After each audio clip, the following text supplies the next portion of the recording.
Hey guys, we're going to dive right into the new BoxMac, but just a friendly reminder to check out the BoxMac Volume 1 Blu-ray Kickstarter now. If we make our goal of $2,500, we're going to produce and distribute the first of what we hope would be a series of Junt-related Blu-rays, so your donation is essentially a pre-order. And if you don't want the actual Blu-ray or you don't have a player, check out some of the other perks to get good bundle deals on the rest of our merchandise, like the hats and the shirts and other Blu-rays and books and that sort of thing. The campaign ends February 14th, so if you want to see the Blu-ray happen, throw a little scratch our way, and if you don't want to, that's absolutely fine. Just keep watching BoxMac and know that we love you. Frankie, sometimes macaroni and cheese gets a little too up its own butt. Special co-host Nina has joined us. We're going to try out some of these fancy Macs, see how they are today on BoxMac.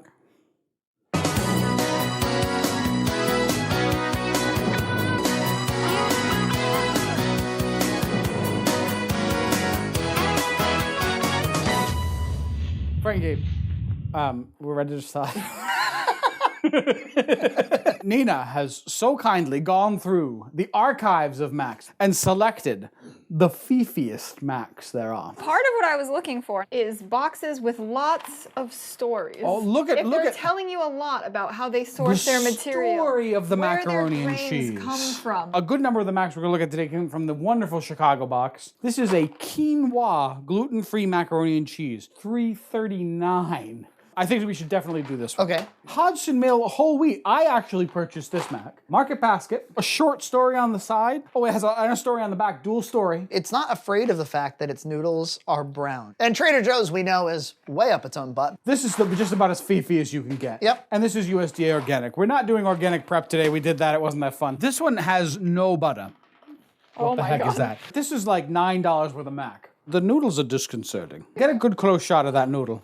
Oh, they are not appetizing. No, brown. It looks like Cocoa Pebbles. It does look like the box, though. Do you think that after it's mixed in with cheese, it's gonna look like real mac and cheese? No. Provides you with a nutritious and delicious way to meet the 6 to 11 servings of grain products. Yeah, like we're all struggling to meet the grain. Hodgson Mill Incorporated is dedicated to satisfying consumer demand for fine quality, healthy food products. If for any reason you are not satisfied, and we're documenting this today if we're not, simply send the complete bottom of the box. Produce a web series and send us the link. I think they'll just send you a check. And then it says, quote, Heart of the Ozarks.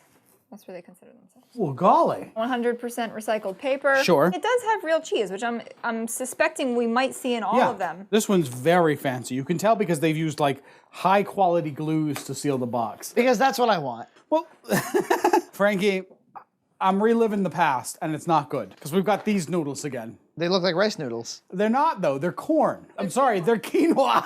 That's the whole thing that they're selling that on, is that it's quinoa. Isn't the quinoa basically corn? Quinoa is actually a seed. It smells like noodles. I like the Trader Joe's shells. Look at the funny way they float. They all float down here.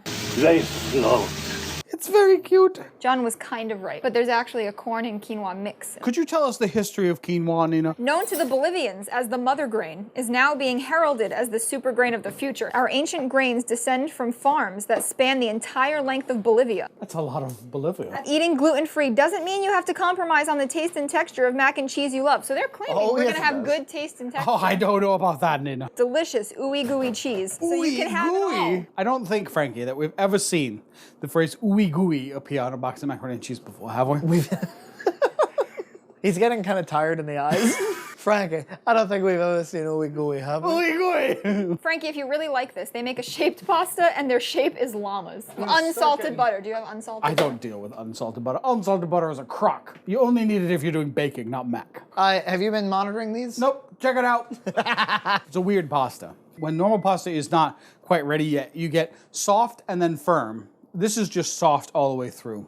That looks real funky. That looks more like Cheerios every minute. It looks like baby Cheerios in water. Well, there's one story we haven't yet heard, Nina. The story of Trader Joe. Oh, Can we get like a bard in here to sing it? Draw close and hear my song unfold. The story of Trader Joe's. Hey. They say he can pull 150 pounds with the ease that I pluck the Gatan. There is no law that states macaroni and cheese must be vibrant orange. It's just so you know, this won't be vibrant orange. And they're kind of like throwing it in your face a little bit. Yeah, they are. Color is pretty much irrelevant when it comes to flavor. It's a treat for kids of all ages.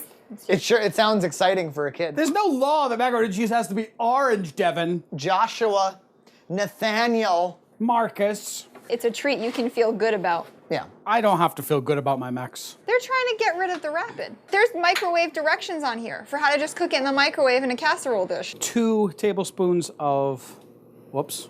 Oh, now we're gonna eat paper. No, I took the paper. Here's our perfectly crystal white powder for the Yeah. Trader Joe's. These noodles came out looking pretty good. They're a little brown.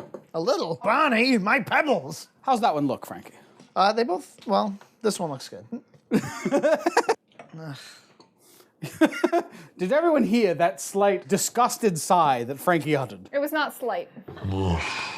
After looking at them all and reading the boxes, I'm convinced Trader Joe's is pretty much just a white cheddar mac. I'm gonna make an accusation. Is it possible that pretty much all of Trader Joe's stuff It's just normal stuff in a hoity-toity is box. normal stuffed in a hoity-toity box? It's too sweet. It's got a sweetness to it. You get a little blast of like sweetness. I like it. It's okay. I started this show not really a white cheddar guy. Yep. Over time, some of the best branded Macs I found to be white cheddar. Let's try this quinoa. Mine's got flakes of red and brown. Your flakes might be the organic annatto extract for color. Oh, Yeah. ah, gross. Ah. It's gritty. You were not supposed to have to compromise on your flavor and Oh, I texture. compromised completely. The pasta is bad. The pasta's terrible. I don't like the taste in the least. It's very hard. It's leaving a weird aftertaste in my mouth. Ugh. Over to number 3. That looks disgusting. But there's no law that says it doesn't have to. Yeah. What? That's terrible. It's so crunchy, literally and figuratively. I don't even want to put another bite in my mouth right now. Do it. It's got a parsley note, kind of in the center of it. The texture is just miserable. I can't taste any cheese. What do you taste instead? Parsley in the center. Parsley in the center. A very weak cheese, like maybe a cream cheese. So of the 3, Trader Joe's. Because it's basically a regular mac. This is whole wheat, this is quinoa, and this is a mac. I didn't think whole wheat would screw it up that badly. No, I don't think there's any reason to have your whole wheat mac taste this No, good. because we use a lot of whole wheat pastas. That was like $2.59. Get the hell out of here. Some of the most expensive Macs we have on the table, and we don't want any of them. I don't want any of them. You can set your clock to it. We don't like fancy Macs. No, they have corn pasta that comes in other shapes besides weird. Making lovely sauce like we did on the home style episode. They can do way better than this, folks. Next time, we're gonna look at some store brands, Frankie. I hope it'll be better than this. I know it'll be better than this, folks. It's terrible. Last time, we did a Canadian cleanup and reviewed more Kraft dinner with a little ketchup on the side. And now that you've seen these fancy pants Macs, go check out what we thought of terrible gluten-free Macs. More shows soon here at Red Cow Entertainment.